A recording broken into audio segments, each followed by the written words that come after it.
While the workers struggled desperately to put fuel in the generator, the sleeping medicine in Vicky's body started to get weak.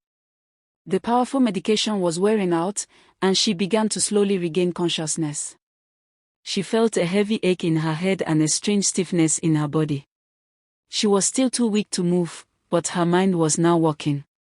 She could hear low voices speaking nearby in the dark room. She was confused and deeply anxious, trying to understand what was happening to her. Vicky strained her ears and listened hard. She started hearing the doctors as they discussed how to remove her organs. "We need to walk fast," one voice whispered. "This fuel issue is wasting time." The shock of their words cleared the remaining fog from her mind instantly. "They are going to butcher me," she realized with a rush of cold terror. She heard them complaining loudly about the darkness and how they were struggling to put on the hotel lights.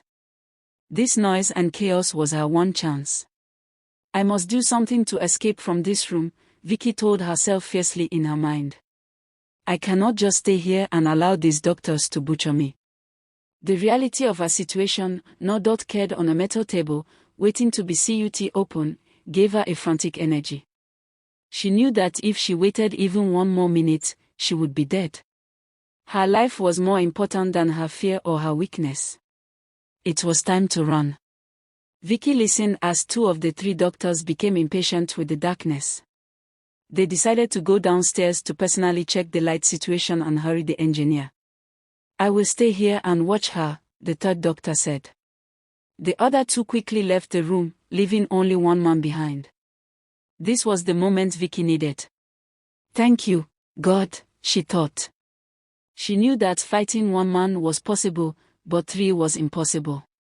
The remaining doctor stood near the wall, pressing his phone to call someone. He assumed Vicky was still in a deep, unbreakable sleep. Vicky used the opportunity to slightly turn her head beside the hospital bed. Her eyes searched the dark room frantically. On a tray next to the bed, she saw some surgical equipment, including a long, sharp pair of scissors. This was the only weapon she had. She slowly reached her towards the tray.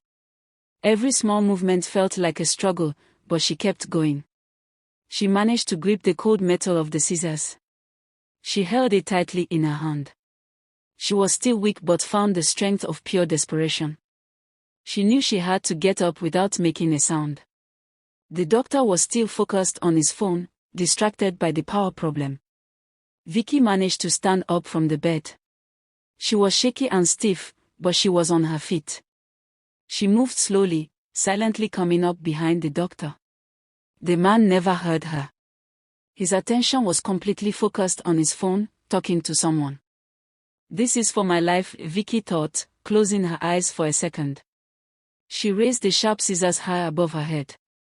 With all the force her weakened body could gather, Vicky thrust the scissors into the doctor's neck. The doctor made a terrible gargling sound and dropped his phone. He stumbled forward and fell hard on the floor. He was dead. The sudden violence shocked Vicky, but she knew she had only saved her own life. She did not allow herself to look at the body. Vicky quickly put her clothes back on. They were crumpled and stained, but she did not care. She then spotted the dead doctor's white lab coat. She immediately took it and put it on. She needed a disguise to get out of the room and out of the hotel. The coat covered her own dirty clothes and made her look like one of the staff. She felt a new kind of cold courage. She opened the door slowly and stepped out into the dark hallway. "Now that I'm out of this room, I must now find a way to get out of the hospital," she told herself firmly. To be continued.